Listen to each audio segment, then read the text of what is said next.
ગુજરાત એક એવું રાજ્ય જે અનેક ક્ષેત્રોમાં ભારત દેશનું પ્રતિનિધિત્વ કરે છે. સાથે ગ્રીન એનર્જી અને રિન્યુએબલ એનર્જી ક્ષેત્રે એક પાવર હાઉસ બનીને ઉભર્યું છે. કુદરતના અમર્યાદિત સ્ત્રોતનો મહત્તમ ઉપયોગ કરી રાજ્ય સરકારે ગ્રીન ગ્રોથનું મજબૂત માળખું તૈયાર કર્યું છે, જેમાં જનજનની ભાગીદારી એટલે સોલાર રૂફટોપ. ઘરની છત પર સોલાર પેનલ લગાવવામાં આપણું ગુજરાત સમગ્ર દેશમાં પ્રથમ છે, તો ભારતનું પ્રથમ 24/7 સૌર ઉર્જાથી ચાલતું ગામ એટલે ગુજરાતનું મોઢેરા. આ સાથે કચ્છના ખાવડામાં વિશ્વનો સૌથી મોટો રિન્યુએબલ એનર્જી પાર્ક બની રહ્યો છે. ગુજરાત સરકારે આવા તો અનેક માપદંડો સેટ કર્યા છે, જે ટકાઉ વિકાસને પ્રાધાન્ય આપતા હોય. પર્યાવરણની માવજત સાથે વિકાસની વિસ્તૃત રૂપરેખા તૈયાર કરવામાં મુખ્યમંત્રી ભૂપેન્દ્રભાઈ પટેલની સરકાર મક્કમ છે. આ મક્કમતાનું ઉત્કૃષ્ટ ઉદાહરણ એટલે બજેટ 2026-27, જેમાં પુનઃપ્રાપ્ય ઉર્જા ક્ષેત્રે ગુજરાત રાજ્યને અગ્રેસર રાખવાની તૈયારીઓ પ્રસ્તુત કરાઈ છે. અરવલ્લી પર્વતમાળાની આસપાસ ગ્રીન બેલ્ટ બનાવવાના હેતુથી તેમજ રાજ્યની પ્રમુખ નદીઓના બંને કાંઠે વૃક્ષોના સઘન વાવેતર થકી ધોવાણ અટકાવવા ₹32 કરોડની જોગવાઈ સૂચવું છું. દાહોદ ખાતે નવું ગ્રીનફિલ્ડ એરપોર્ટ વિકસાવવા તેમજ પોરબંદર, ભાવનગર, સુરત, વડોદરા અને અંકલેશ્વર ખાતેના હયાત એરપોર્ટના વિસ્તરણ માટે ₹95 કરોડની જોગવાઈ. ગુજરાતનો જગતનો તાત હવે સાચા અર્થમાં ઉર્જાવાન બનશે. જી હા, ખેડૂતોને રાતના ઉજાગરામાંથી મુક્તિ અપાવવા અને દિવસે વીજળી પૂરી પાડવા માટે સરકાર કટિબદ્ધ છે, જેનો પુરાવો છે કિસાન સૂર્યોદય યોજના માટે ફાળવેલા ₹500 કરોડ. એટલું જ નહીં, હવે ખેતરોમાં ડીઝલના ધુમાડા નહીં પણ સૂરજની શક્તિ ગુંજશે. રાજ્ય સરકારે PM કુસુમ યોજના હેઠળ સોલાર પંપ માટે ₹200 કરોડની જોગવાઈ કરી છે. માનનીય અધ્યક્ષ શ્રી, વિકસિત ગુજરાત 2047ના લક્ષ્યને પૂર્ણ કરવા અમારી સરકાર અતિ મહત્વપૂર્ણ પ્રોજેક્ટ પર કામ કરી રહી છે, જે તરફ આપનું વિશેષ ધ્યાન દોરું છું. જેમાં રાજ્યના વિવિધ જળાશયો અને નહેરોની જળ સપાટીનો મહત્તમ ઉપયોગ કરવાના હેતુથી કડાણા ડેમમાં નવતર ફ્લોટિંગ સોલાર પ્રોજેક્ટ સ્થાપવાનું આયોજન છે, જેના માટે ₹150 કરોડની જોગવાઈ સૂચવું છું. જે ખેતીને ખર્ચમુક્ત અને વધુ નફાકારક બનાવશે. આમ, સૂર્યશક્તિના સહારે ગુજરાતનો ખેડૂત હવે વીજળીનો ઉપભોક્તા જ નહીં પણ ખરા અર્થમાં ઉર્જા રક્ષક બનવા તરફ આગળ વધી રહ્યો છે. ગુજરાત બનશે green energy hub.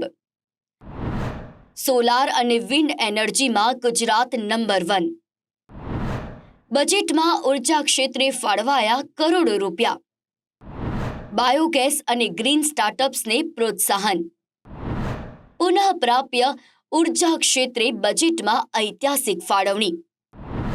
Green એનર્જીનું global power house બનશે આપણું ગુજરાત. યાત્રાધામોને બનાવાશે ગ્રીન અને વીજ સલામત ઝોન. સરકારી કચેરીઓથી લઈને ખેતરો સુધી સૌર ઉર્જાનો વધારાશે ઉપયોગ. બજેટમાં નવી પેઢી માટે પ્રદૂષણ મુક્ત અને અખૂટ ઉર્જાનું સ્પષ્ટ વિઝન. આ સાથે ગુજરાતના આસ્થાના કેન્દ્રો હવે પર્યાવરણના જતનનું માધ્યમ બનશે, કારણ કે રાજ્ય સરકારે રાજ્યના પવિત્ર યાત્રાધામોમાં વીજ પુરવઠો સતત અને સુરક્ષિત રહે તે માટે ₹100 કરોડના ખર્ચે ગ્રીન અને વીજ સલામત ઝોન બનાવવાની જાહેરાત કરી છે. આ માત્ર પર્યાવરણની જાળવણી નથી, પણ શ્રદ્ધાળુઓ માટે આધુનિક સુવિધાનો અભિગમ છે. પરિવર્તનની શરૂઆત ખુદ સરકાર પોતાનાથી કરી રહી છે, એટલે જ ₹278 કરોડના ખર્ચે સરકારી કચેરીઓની છત પર સોલાર પેનલ્સ લાગશે. ખાસ વાત એ છે કે આખી સિસ્ટમનું IoT ટેકનોલોજી દ્વારા ઓનલાઈન મોનિટરિંગ થશે, જેથી વીજળીના એક યુનિટનો હિસાબ પારદર્શક રહેશે. તો છે ને આ ગ્રીન ગુજરાત તરફ આગળ વધવાની મક્કમતા. આ બજેટમાં રાજ્ય સરકારે રસ્તાઓ અને પ્રદૂષણ ઘટાડવા માટે પરિવહનને ગ્રીન બનાવવા માટે પણ વિશેષ જોગવાઈ કરી છે. સહકારી મંડળીઓને બહુહેતુક કાર્ય કરવા સક્ષમ બનાવવામાં આવશે, જેમાં અનાજ સંગ્રહથી લઈ રાજ્યના 4 ઝોનમાં બાયો સીએનજી પ્લાન્ટની સ્થાપના કરવામાં આવશે, જેનાથી પશુપાલકોને પૂરક આવક તેમજ વાહનો માટે ગ્રીન ફ્યુઅલ ઉપલબ્ધ થશે, જે માટે રૂપિયા 112 કરોડની જોગવાઈ સૂચવું છું. ઇલેક્ટ્રિક વાહનોના ચાર્જિંગ સ્ટેશનોનું જાળ બિછાવવા માટે રૂપિયા 50 કરોડની જોગવાઈ કરાઈ છે. તો મધ્યમ વર્ગને પ્રોત્સાહન આપવા બેટરી સંચાલિત 2 વ્હીલર અને 3 વ્હીલર પર રૂપિયા 16 કરોડની સબસિડી અપાશે. આ ઉપરાંત પશુપાલન અને પર્યાવરણના સમન્વય માટે ગૌશાળાઓ અને શૈક્ષણિક સંસ્થાઓમાં 70 જેટલા નવા બાયોગેસ પ્લાન્ટ સ્થાપવા રૂપિયા 12 કરોડ ફાળવવામાં આવ્યા છે, જે કચરામાંથી કંચન બનાવવાની દિશામાં ખૂબ જ મહત્વનું સાબિત થશે. સહકારી મંડળીઓને બહુહેતુક કાર્ય કરવા સક્ષમ બનાવવામાં આવશે, જેમાં અનાજ સંગ્રહથી લઈ રાજ્યના 4 ઝોનમાં બાયો સીએનજી પ્લાન્ટની સ્થાપના કરવામાં આવશે, જેનાથી પશુપાલકોને પૂરક આવક તેમજ વાહનો માટે ગ્રીન ફ્યુઅલ ઉપલબ્ધ થશે, જે માટે રૂપિયા 112 કરોડની જોગવાઈ સૂચવું છું. ટૂંકમાં કહીએ તો ગુજરાતનું આ બજેટ માત્ર વર્તમાન માટે જ નહીં, પણ આવનારી પેઢીના સુરક્ષિત ભવિષ્ય માટેનું વિઝન છે, જેમાં શાળાના બાળકોમાં પર્યાવરણ પ્રત્યે જાગૃતિ લાવવા અને મિશન લાઈફ પ્રોજેક્ટ માટે રૂપિયા 9 કરોડની જોગવાઈ કરાઈ છે. યુવા ઉદ્યોગ સાહસિકોને પ્રોત્સાહન આપવા ગ્રીન સ્ટાર્ટઅપ અને એનર્જી ઇનોવેશન ફંડ હેઠળ રૂપિયા 10 કરોડ ફાળવાયા છે. આમ ગુજરાત સરકારનું આ બજેટ માત્ર આર્થિક જોગવાઈઓનો દસ્તાવેજ નથી, પરંતુ એક હરિયાળા અને સમૃદ્ધ ભવિષ્યનો મજબૂત પાયો છે, જેમાં ખેતીથી લઈને શહેરની કચેરીઓ સુધી અને નાના બાળકના શિક્ષણથી લઈને યુવાઓના સ્ટાર્ટઅપ સુધી દરેક ક્ષેત્રમાં ગ્રીન એનર્જીનો વ્યાપ વધારીને ગુજરાતે સાબિત કર્યું છે કે તે વિકાસની સાથે પ્રકૃતિના જતનનું વૈશ્વિક મોડલ છે. જ્યારે દેશ વિકસિત ભારત 2047નું સપનું જોઈ રહ્યો છે, ત્યારે ગુજરાત પુનઃ પ્રાપ્ય ઉર્જાના સહારે એ સપનાને હકીકતમાં બદલવા માટે સજ્જ છે. વડાપ્રધાન શ્રી નરેન્દ્રભાઈ મોદી સાહેબના નેતૃત્વમાં રિફોર્મ એક્સપ્રેસ પર સવાર 3 કર્તવ્ય આધારિત બજેટ તાજેતરમાં કેન્દ્ર સરકારે રજૂ કર્યું છે.